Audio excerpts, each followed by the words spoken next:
Hola, estamos en el curso de Informática 1, estamos en la unidad 2, vamos a hablar de algoritmos en el tema 2.2. Acabamos de hablar de problemas y la metodología para la resolución de problemas, hablemos ahora entonces de los algoritmos. Ya habíamos visto la definición de algoritmo. Recuerden que es un proceso finito, computable y preciso que nos lleva a la solución de un problema. Agreguemos otra visión, otra característica a los algoritmos, y es esta que podemos ver en la diapositiva, en el que es un proceso. Vamos a ver el algoritmo, ¿cierto?, como un proceso, y es un proceso que recibe unas entradas y genera unas salidas. ¿Listo? Vamos a ver algunos ejemplos de algoritmos un poco de la vida coloquial para que aterricemos el concepto y así vamos profundizando y acercándonos un poco más al concepto ya más técnico de algoritmo. ¿Cómo ingresar a la Universidad de Antioquia? Ese puede ser el planteamiento de un problema para el cual podemos describir un algoritmo muy sencillo. Entonces, ¿qué hace uno? Uno compra el formulario de inscripción, ese es el primer paso para ingresar a la universidad. Luego elige una carrera, presenta el examen de admisión. Si no pasa el examen de admisión, entonces hay que retornar al paso 1. Después de que uno pasa el examen de admisión, entonces hay que pagar la matrícula y finalmente elige las materias que va a tomar en el primer semestre. Ese sería un algoritmo pues muy sencillo. Veamos otro un poco más hacia las matemáticas. El planteamiento del problema sería cómo dibujar una parábola en el plano cartesiano en el rango menos 10 a 10. Entonces podemos plantear la siguiente solución. Primer paso, vamos a asignar a la variable x el valor menos 10. Luego vamos a asignar a la variable y el valor de x a la 2, porque recuerden que la función que describe una parábola es la función f de x igual x a la 2. El paso 3 sería dibujar un punto en el plano cartesiano en la coordenada x y y, dando a x y a y los valores que acabamos de calcular. El cuarto paso sería sumar 1 a x, o sea, incrementar en 1 el valor de x. Recuerden que iniciamos en menos 10, le sumamos 1 para desplazarnos una unidad a la derecha en el eje x, en el plano cartesiano. En el paso 5 vamos a preguntarnos si x es menor o igual que 10, es decir, porque miren que el planteamiento del problema dice que vamos a dibujar entre menos 10 y 10. Entonces, cuando lleguemos a 10, debemos saber para terminar el proceso. Entonces, si x es menor o igual a 10, quiere decir que no hemos terminado el proceso.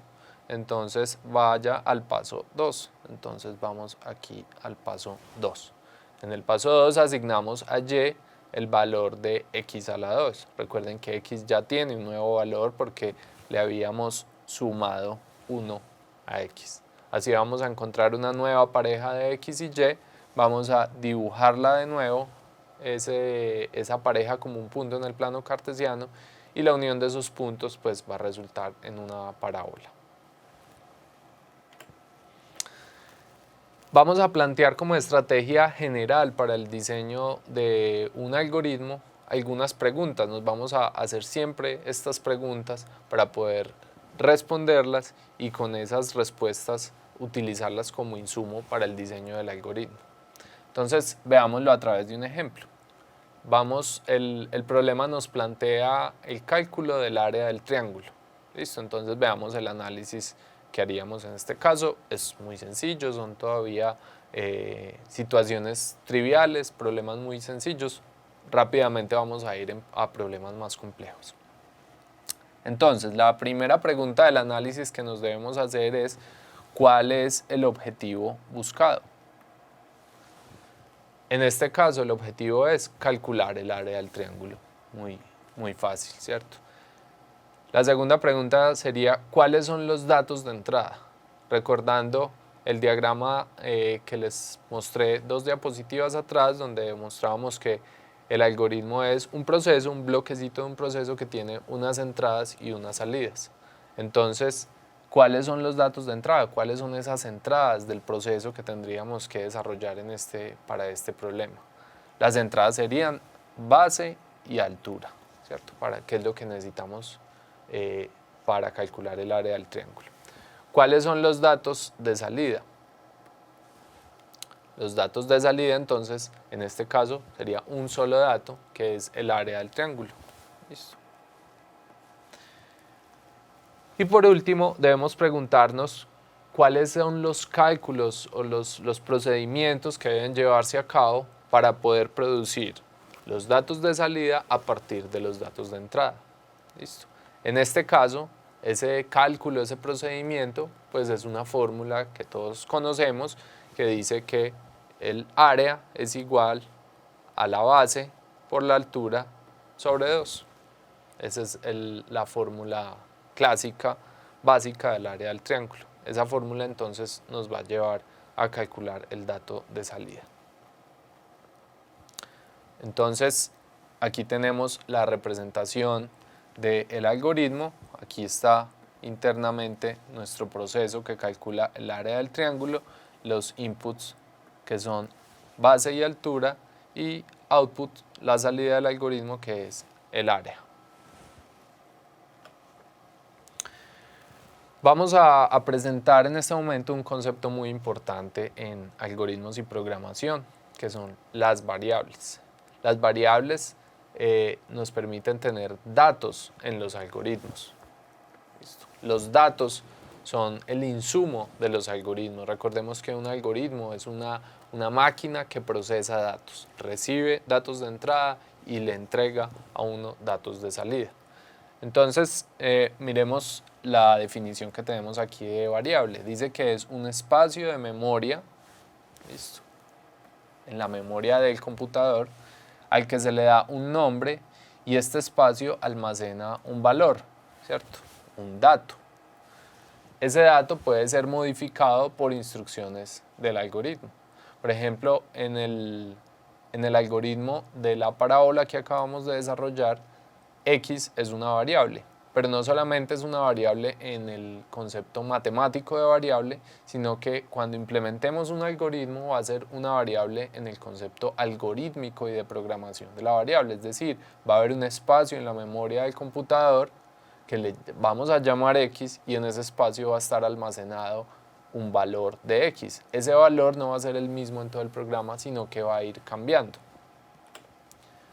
Tenemos desde ese punto de vista 3 tipos de variables. Podemos hablar de variables de entrada y de salida, es decir, espacios en memoria donde se guardan los datos que llegan desde el mundo exterior al algoritmo y los espacios donde se ponen los resultados que entrega el algoritmo. Variables de entrada y de salida.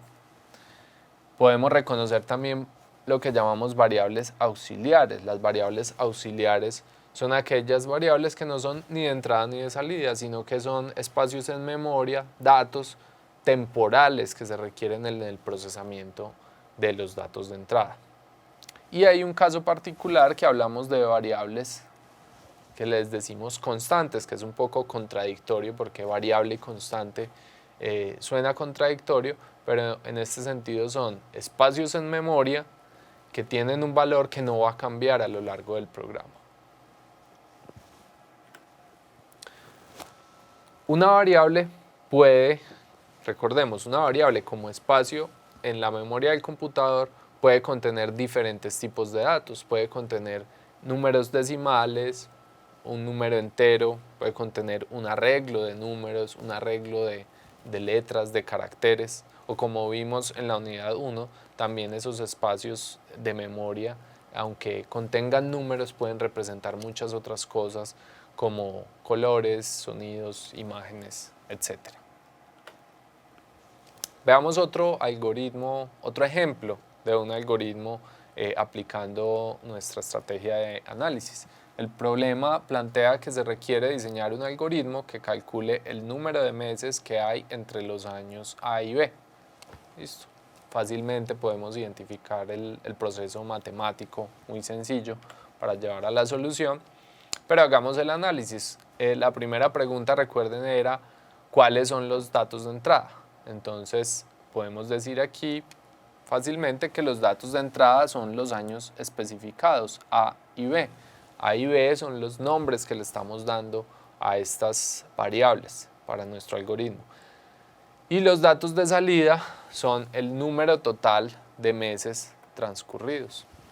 Listo, eso es lo que nos está preguntando el problema.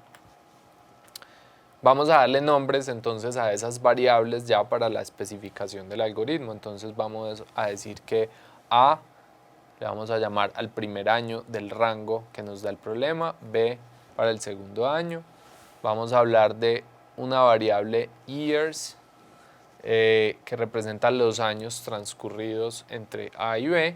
Esta va a ser una variable necesariamente va a ser auxiliar porque miren que no es ni variable de entrada ni variable de salida.